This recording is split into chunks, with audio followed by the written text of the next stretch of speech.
Hey guys, I'm online and I'm on the air, bringing you guys another art tutorial because I strongly believe that education should be free. In some places it is, just not here in corporate America. In this set of tutorials, I'm going to talk about some Photoshop basics. I'm going to be covering working with layers. I'm going to be covering working with masks and color swatches and the navigator and the history thing. I also want to talk about different shortcuts and working in full screen mode and the free transform tool. What else? What is a pixel? Very important. Gotta talk about pixels.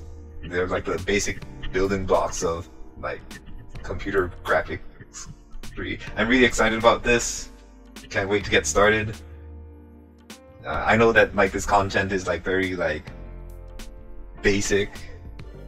I felt that it was really important to get through, cover these basics, and hopefully sometime down the road I can get into something more advanced or complex, using Photoshop to do concept work or make comics or something. Alright, let's get started.